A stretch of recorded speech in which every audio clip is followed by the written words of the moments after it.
बिस्मिल्लाहिर्रहमानिर्रहीम। हमारा दूसरा लेक्चर जो चैप्टर नंबर 6 के न्यूमेरिकल्स पर है, ये जो लेक्चर है इसके अंदर भी 3 न्यूमेरिकल आज डिस्कस किए जाएंगे। जैसे कि 3 इससे पहले मैं लेक्चर में जो है डिस्कस कर चुका हूँ, और जो बाकी के 3 जो आपका स्मार्ट सिलेबस है उसके मुताबिक जो बाकी के 3 न्यूमेरिकल्स हैं वो मैं आज आपके साथ डिस्कस करने जा रहा हूँ। तो मैं क्वेश्चंस पढ़ता हूँ और फिर इसको जो है ना वो आपके सामने एक्सप्लेन करता हूँ। तो ज़रा देखिएगा, मैं पहले भी कह चुका हूँ कि बहुत इंपॉर्टेंट होते हैं न्यूमेरिकल्स फ़िज़िक्स को समझने के लिए। अब आपका कॉन्सेप्ट डेवलप करने के लिए ये न्यूमेरिकल्स डाले जाते हैं। जो अक्सर औक़ात जो स्टूडेंट्स होते हैं वो न्यूमेरिकल्स को ज़रा अवॉइड करते हैं, इसी वजह से फिर उनका जो फ़िज़िक्स का कॉन्सेप्ट होता है वो वीक रह जाता है। इसलिए कोशिश किया करें कि इसकी थ्योरी को अंडरस्टैंड करें, इसके क्वेश्चन को अंडरस्टैंड करें, और फिर यही फार्मूला क्यों लगा और इसके ऊपर थोड़ा थिंक आउट करेंगे तो आपको न्यूमेरिकल समझना आसान होगा, और इससे आपकी फ़िज़िक्स भी जो है वो उसका कॉन्सेप्ट भी क्या होगा वो इम्प्रूव होगा। तो देखते हैं जी, सबसे पहले अब एक्सरसाइज में एक न्यूमेरिकल है 6.4, तो उसकी स्टेटमेंट मैं पढ़ता हूँ, फिर उसके साथ साथ उसको एक्सप्लेन करता हूँ जी। ये 6.4 की स्टेटमेंट है जी, water is flowing smoothly through a close pipe system. जैसे मैंने एक डायग्राम यहाँ पे समझाई है कि ये क्लोज पाइप सिस्टम है, इसमें से वाटर क्या कर रहा है वो फ्लो कर रहा है जी यहाँ से। तो क्या कह रहा है, at one point the speed of the water is 3 metre per second. पहला डाटा हमारे पास किसका आया, speed of water at one point that v1 is equals to 3 metre per second. तो मैंने इस पॉइंट को जी, जो लोअर एंड का पॉइंट है, इस पॉइंट को सपोज पॉइंट 1 कंसिडर कर लिया, और इसकी स्पीड को मैंने यहाँ पर जो है ना वो v1 से रिप्रेजेंट किया। देन से लिखा जी, while at another point 3 metre higher. इसका मतलब एक और पॉइंट है जो कि इसके रेफरेंस से 3 मीटर की हाइट पर है। मैंने इसको रेफरेंस बनाया और इससे इसकी हाइट को मैंने 1 को यानी 0 पर रख लिया, रेफरेंस बना लिया। इसके लिहाज से दूसरा पॉइंट कहीं और बताया जिसकी हाइट 3 मीटर है, तो मैंने साथ ही का लिख दिया कि height of the lower point is 0, height of the upper point is 3 metre. और फिर वहाँ पर जो स्पीड है वो साथ ही लिख दी इज़ 4 मीटर पर सेकेंड, और उस जगह की जो स्पीड है वो कितनी है 4। यानी यहाँ से जो वाटर फ्लो आउट हो रहा है उसकी स्पीड कितनी है 4, यानी स्पीड बढ़ गई। ठीक है, और अगर स्पीड बढ़ रही हो तो हमने पढ़ा है कि एरिया रिड्यूस हो रहा होता है। इसका मतलब है कि इसके एरिया को बड़ा और इसके एरिया को मुझे छोटा शो करना पड़ेगा डायग्राम के अंदर, ताकि हमारे पास वो चीज़ नज़र आए कि उसकी स्पीड क्या हो रही है, वो इंक्रीज़ हो रही है। तो फिर आपके पास नेक्स्ट में गिवन है जी, if the pressure is 80 kilo pascal at the lower end. ये जो लोअर एंड है यहाँ पर जो प्रेशर होगा, वाटर का जो प्रेशर होगा वो कितना होगा 80 किलो पास्कल। मैंने इसको 10⁻³ में कन्वर्ट कर दिया। तो आपने इस जो आपका अपर पॉइंट है, सेकंड पॉइंट है, इस जगह पर प्रेशर जो है वो कैलकुलेट करना है। अब आप गिवन डाटा में से ही जाते हैं कि आपको सोल्यूशन करने के लिए किस सिचुएशन को, किस फार्मूला को, किसको जो है वो डिस्कस करना है। तो देखें, यहाँ पर आपके पास स्पीड गिवन है, यहाँ पर आपका हाइट गिवन है, यहाँ पर प्रेशर गिवन है। तो ये 3 चीज़ें आपस में रिलेट हो रही हैं। तो अगर आप लेक्चर की तरफ जाएं, थ्योरी की तरफ जाएं चैप्टर नंबर 6 की, तो उसके अंदर एक बर्नौलीज़ प्रिंसिपल या बर्नौलीज़ थ्योरम था जिसको हमने डिस्कस किया था कि वो रिलेट करता है प्रेशर, स्पीड और हाइट को आपस में, जिसकी स्टेटमेंट भी आपको याद होगी, sum of pressure and kinetic energy per unit volume plus potential energy per unit volume. यानी इन तीनों चीज़ों का जो सम होता है that is always remains constant. तो ये रिलेट करता है इन चीज़ों को। तो इसका मतलब मैं यहाँ पर क्या लगाऊंगा, बर्नौलीज़ इक्वेशन जो है, बर्नौलीज़ थ्योरम लगाऊंगा, और उसमें से अपनी रिक्वायर्ड स्टेटमेंट को, रिक्वायर्ड टर्म को क्या कर लूँगा, वो सेपरेट आउट करूँगा। देखें, इस इक्वेशन के मुताबिक दोनों पॉइंट पर, इस पॉइंट पर सम और इस पॉइंट पर सम क्या होगा, दोनों का बराबर होगा। तो मेरे पास जो रिक्वायर्ड चीज़ है वो क्या है कि मुझे ये P2 कैलकुलेट करना है, यानी ये वाली जो प्रेशर की वैल्यू है मुझे ये कैलकुलेट करनी है। तो मुझे इसको सेपरेट करना होगा, बाकी सब इक्वेशन की चीज़ें इसको उठाकर वहाँ माइनस किया, ये वाली टर्म इसमें से माइनस कर दें, ये वाली टर्म इसमें से माइनस कर दें।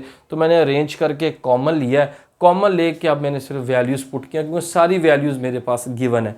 वाटर की डेंसिटी जो है ये कांस्टेंट होती है, इसको आपने खुद से याद रखना है। इन्फॉर्मेशन मिल जाती है तो बहुत अच्छी बात है, अगर इन्फॉर्मेशन नहीं मिलती तो ये आपकी अपनी ज़िम्मेदारी है कि आप इस कांस्टेंट वैल्यू को याद रखेंगे। तो ये सारी वैल्यूज़ मेरे पास गिवन थी, मैंने वैल्यूज़ पुट की हैं।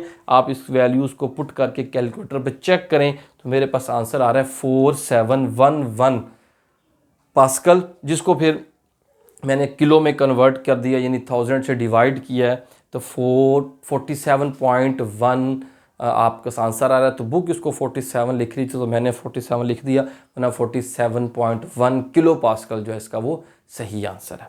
इसी तरीके से अब चलते हैं जी, इसके बाद नेक्स्ट जो न्यूमेरिकल है वो 6.5 है। ठीक है, इसकी स्टेटमेंट को देखते हैं। ठीक है, और डाटा बनाकर इसके सोल्यूशन बहुत ही आसान। ये अगले जो दो न्यूमेरिकल हैं, एक 6.5 और एक 6.9, याद रखिए बड़े छोटे छोटे से हैं, और जो छोटे छोटे न्यूमेरिकल होते हैं इनका बहुत ज़्यादा चांस होता है कि जो आपके शॉर्ट क्वेश्चन आंसर का सेक्शन है पेपर के अंदर, ये वहाँ पर भी आ सकते हैं। तो इनको इस तरीके से आपने देखना है कि अगर इसको शॉर्ट क्वेश्चन आंसर में लिखना पड़े तो मैं इसको किस तरीके से सॉल्व कर सकता हूँ। जी 6.5 की स्टेटमेंट देखते हैं। कहता है जी, an airplane wing is designed so that when the speed of the air across the top of the wing is 450 like this। मैंने एक डायग्राम बनाई, एक विंग शो किया है जी। इस विंग के ये नीचे का पोर्शन है जहाँ पर एयर की स्पीड से जा रही है, और ये इसके ऊपर का पोर्शन है जहाँ पर एयर जो है किसी ख़ास स्पीड से जा रही है, और उसकी इन्फॉर्मेशन वो आपको दे रहा है कि जो अपर एंड है विंग का उसकी स्पीड कितनी है जी, 450 मीटर पर सेकेंड। यानी स्पीड के साथ ये v1 वेलोसिटी जो अपर एंड पर है वो आपको गिवन है। और साथ ही उसने लिख दिया the speed of the air below the wing is 410। इसका मतलब नीचे जो आपके पास स्पीड है वो कितनी है, 410। ठीक है जी, यानी अपर और लोअर के अंदर जो स्पीड है वो दोनों जगहों पर आपको जो है ना वो गिवन है। साथ में एयर की डेंसिटी बताइए, ड्राई एयर की, ये भी आप कांस्टेंट है, याद रख लें 1.29 दे देता है तो बहुत अच्छी बात है, वरना इसको भी आपने खुद से याद रखना होती है, इसकी वैल्यू को खुद से आपने अपने पास मेमोराइज करना है। तो अब उसने पूछा क्या जी, कहता है जी the pressure difference between the top and the bottom of the wing. तो आप इन दोनों सरफेस के दरमियान जो प्रेशर का डिफरेंस है उसे कैलकुलेट करेंगे। तो मैंने कहा जी कि हमने क्या चीज़ कैलकुलेट करनी है, यहाँ पर प्रेशर का डिफरेंस जो है वो कैलकुलेट करना है। डेल्टा पी जो है ये बेसिकली हमारे पास यहाँ पे क्या है जी, जो हमने फाइंड आउट करना है।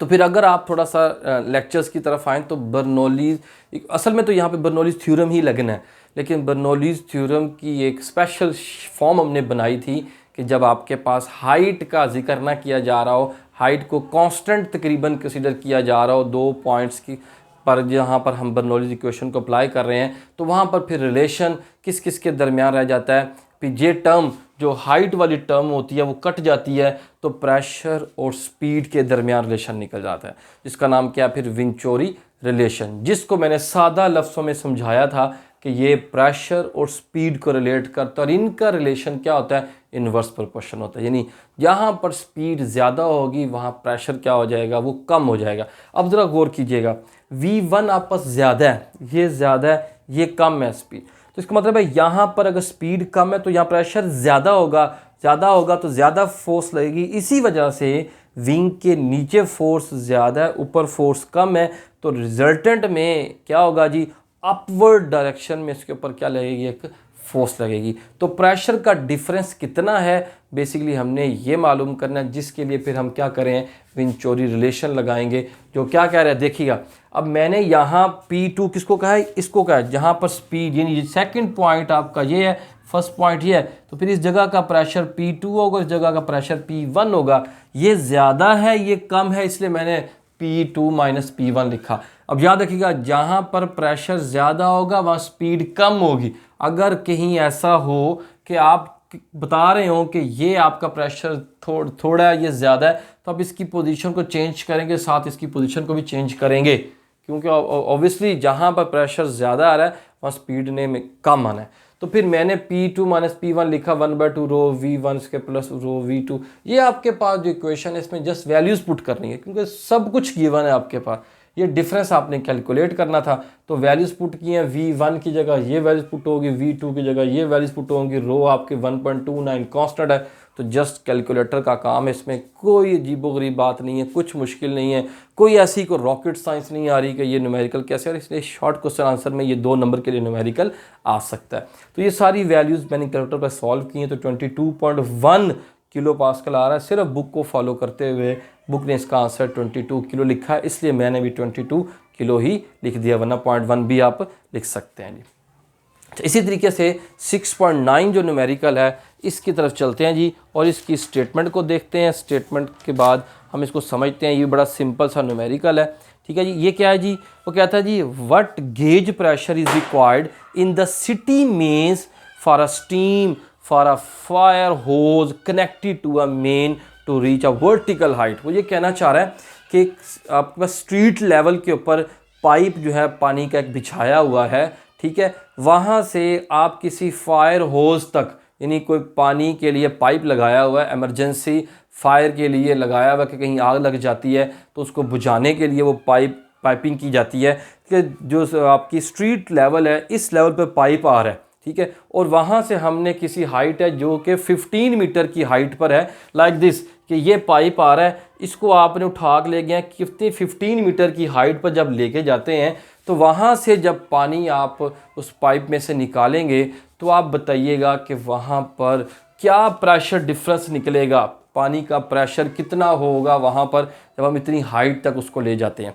अब यहाँ पर एक बात पे गौर करना है, यहाँ पर लगी इक्वेशन बर्नौलीज़ इक्वेशन ही है, क्योंकि एप्लीकेशन है सब बर्नौलीज़ इक्वेशन की, लेकिन यहाँ पर अगर आप डाटा पे गौर करें तो डाटा में क्या दिया, एक वर्टिकल हाइट दी है, जो मैंने रेफरेंस के लिहाज से, रेफरेंस को H1 कहा, उसको 0 रखा, और इसके लिहाज से H2 15 मीटर रखा, इसमें डायरेक्ट H1 माइनस H2 करके क्या कह दिया, 15 मीटर कह दिया। अब इन 2 पॉइंट्स के दरमियान प्रेशर का डिफरेंस जो है वो कैलकुलेट करना है, वो कितना है। अब अगर आप गौर करें तो बर्नौलीज़ में एक वेलोसिटी का भी फैक्टर एक आता होता है। अब यहाँ उसका जिक्र नहीं किया गया, इसका मतलब है कि यहाँ पर हम पाइप का साइज़ चेंज नहीं होने देंगे, यानी पाइप का साइज़ अगर सेम रहेगा तो फिर स्पीड वेरी नहीं कर सकती। तो इसी तरीके से मैंने इसको कंप्लीट सॉल्व किया। कुछ जगहों पर कुछ लोग इसको डायरेक्ट फार्मूला लिख के न्यूमेरिकल सॉल्व कर देते हैं, तो कोशिश करनी चाहिए थोड़ा सा ये फार्मूला कहाँ से निकल के आ रहा है ये लिख दें, इसमें कोई ये एतराज़ वाली बात नहीं होनी चाहिए। देखिए मैंने इक्वेशन का जिक्र किया, बर्नौलीज़ इक्वेशन लिखा, और फिर मैंने यहाँ बात की है कि इस गिवन डाटा के मुताबिक एरिया जो वो चेंज नहीं हो रहा, पाइप का एरिया चेंज, क्योंकि ऐसी कोई इन्फॉर्मेशन नहीं गिवन, तो फिर अगर एरिया नहीं चेंज हो रहा तो स्पीड भी फिर वेरी नहीं कर रही। तो मैंने यहाँ पर V1 और V2 को क्या कर दिया, सेम रखा, तो फिर ये फैक्टर क्या हो जाएगा, कैंसिल आउट हो जाएगा। तो फिर क्या बच गया, यहाँ से P1 रो GH1 और यहाँ P2 रो GH2 रहा। अब मुझे चाहिए क्या, P2 माइनस P1, तो P2 माइनस P1 को मैंने रीअरेंज किया तो ये फैक्टर वहाँ जाके माइनस हो जाएगा। तो आपने क्या करना है, इन दोनों में से रो जी को कॉमन निकालें। ये आपके पास वो हाइट जो गिवन है 15, ये आपके पास पानी है, पानी की डेंसिटी मैं पहले बता चुका हूँ, वाटर की 1000 आपने खुद से याद रखनी है, जी 10 है, ये वैल्यूज़ पुट करेंगे तो आपका आंसर कितना आ जाएगा, 1.47 10⁵ पास्कल। तो ये आपके पास कुछ लोगों ने डायरेक्ट यहीं से फार्मूला उठाया, ये फार्मूला लिख के इतना सा सॉल्व कर दिया, लेकिन ये 2-3 लाइनें लिखने से कोई ख़ास फ़र्क नहीं पड़ता, लेकिन क्वेश्चन के अंदर खूबसूरती आ जाती है, यानी जो देखने वाला होता है उसको आइडिया होता है कि इस बच्चे का कॉन्सेप्ट है, और आपके लिए भी बड़ा इंपॉर्टेंट है कि आप इसका कॉन्सेप्ट डेवलप करेंगे कि फ़र्दर कहीं पर एंटी टेस्ट के में ये किस तरह क्वेश्चन को बन जाते हैं जिसमें इस किस्म का डाटा होता है, तो हमें फिर समझना क्या हो जाएगा, वो आसान हो जाएगा। किसी किस्म का कोई क्वेश्चन हो, कोई प्रॉब्लम हो तो कमेंट सेक्शन में आप पूछ सकते हैं। आपका सुनने का बहुत शुक्रिया।